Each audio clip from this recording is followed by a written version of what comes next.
ಆಧ್ಯಾತ್ಮ ಅಂತನ್ನೋದ್ರ ಮೂಲ ಒಬ್ಬ ಗೈಡ್ ಬೇಕು, ಒಬ್ಬ ಗುರು ಬೇಕು, ಒಬ್ಬ ಅನುಭವಿ ಬೇಕು, ಒಬ್ಬ ದೀರ್ಘದರ್ಶಿನಿ ಬೇಕು, ಒಬ್ಬ ಯೋಗಿ ಬೇಕು, ಒಬ್ಬ ಸಾಧನೆ ಪುರುಷ ಬೇಕು. ನಾನು ಚಿಕ್ಕ ಹುಡುಗನಾಗಿದ್ದಾಗ ಈ ಮರದ ಪೀಸುಗಳು ಕಟ್ಟಿಗೆ ಒಲೆಗೆ ಹಾಕಕ್ಕೆ, ಬಿಸಿನೀರು ಒಲೆಗೆ ಹಾಕಕ್ಕೆ ಕಟ್ಟಿಗೆ ತರುವ ನಾವು. ಈಗ 70 ವರ್ಷ. ನನಗೆ ಸಣ್ಣ ವಯಸ್ಸು. ನಾನೇ ಹೊತ್ಕೊಂಡ್ಬರುವೆ ಇಲ್ಲಿ ಇಟ್ಕೊಂಡು ತೋಳಲ್ಲಿ. ಆವಾಗ ಎಲ್ಲಿ ಸೈಕಲ್ ಇಲ್ಲ, ಪೀಕಿಲ್ ಇಲ್ಲ, ಏನೂ ಇಲ್ಲ. ಅದರಲ್ಲಿ ಒಂದು ಫ್ಲಾಟ್ ಆಗಿರೋ ಮರದ ಪೀಸು ಕಟ್ಟೆ ತಗೊಂಡ್ಬಿಡುವೆ. ಅದಿರೋದು 2 ಅಡಿ ಇರೋದು ಅಷ್ಟೇ. ಅದ್ಮೇಲೆ ಇರೋದು ಮುಗ್ಗಬೇಕು. ಅದಕ್ಕೆ ಒಂದು ಬಟ್ಟೆ ಸುತ್ತಬಿಟ್ಟು ಅದನ್ನು ಕೈಲಿ ಇಟ್ಕೊಂಡು ಗೋಡೆನಲ್ಲಿ 3 ಗೆರೆ ಹಾಕ್ಬಿಡುವೆ, ವಿಕೆಟ್ಟು.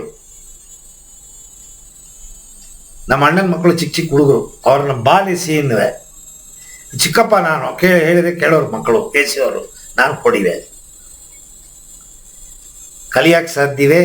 ಪರಿಣಿತಿ ಪಡೆಯಕ್ಕೆ ಸಾಧ್ಯವೇ?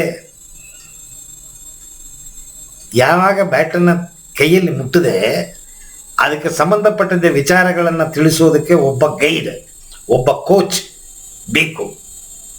ಈ ಕ್ರಿಕೆಟಲ್ಲಿ ನಾನೇನು ಮೇಲೆ ಬಂದಿಲ್ವಲ್ಲ. ಯಾವ ಒಂದು ವಿಚಾರಕ್ಕೆ ಒಬ್ಬ ಗೈಡ್ ಇರ್ತಾರೆ, ಅಪ್ಪನೇ ಗೈಡು. ಅಪ್ಪನ ಕಂಡ್ರೆ ಆಗಲ್ಲ ನಮಗೆ. ಮನೆಯಲ್ಲಿ ಸುಮ್ಮನೆ ಕಯಂ ಬೈತಿರ್ತಾನ. ನೀ ಅದು ಸರಿ ಇಲ್ಲ, ಅದು ಮಾಡಿಲ್ಲ, ಇದು ಮಾಡಿಲ್ಲ, ನೀ ತಪ್ಪು ಮಾಡ್ಬಿಟ್ಟು, ಹಂಗೆ ಮಾಡ್ಬಿಟ್ಟು, ಹಿಂಗೆ ಮಾಡ್ಬಿಟ್ಟು. ಅಪ್ಪನ ಕಂಡ್ರೆ ಗಂಡು ಮಕ್ಕಳಿಗೆ ಆಗಲ್ಲ.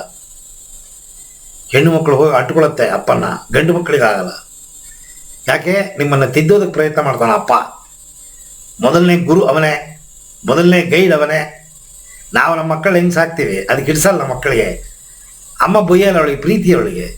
ಅದು ಏನೇ ಮಾಡಲಿ ಬೊಯ್ಯಲ್ಲ ಅಮ್ಮ. ಮಕ್ಕಳನ್ನ ಮೂಸಿ ಹಾಳು ಮಾಡಿಬಿಡ್ತಾಳೆ. ಆದರೆ ಮಕ್ಕಳ ಮೇಲೆ ಮೋಹ, ಪ್ರೀತಿ. ಸೊ ಒಬ್ಬ ಬೊಯ್ಯೋನು, ಒಬ್ಬ ತಿದ್ದೋನು, ನಮಗೆ ವಿಚಾರಗಳನ್ನು ತಿಳಿಸೋನು ಒಬ್ಬ ಬೇಕು, ಅನುಭವಿ. ಸೊ ಯಾವಾಗ ಒಬ್ಬನ ನೀವು ಹಿಡ್ಕೋತೀರಾ, ಅವ ಹೇಳೋ ಮಾತನ್ನು ಸರಿಯಾಗಿ ಕೇಳಬೇಕು. ಅತಿ ಉನ್ನತ ಮಟ್ಟಕ್ಕೆ ಹೋಗಬೇಕು. ಹಾಗೆ ಅಂತಂದರೆ ಸಂಸಾರದಲ್ಲಿದ್ದರೆ ಆಗಲ್ಲ.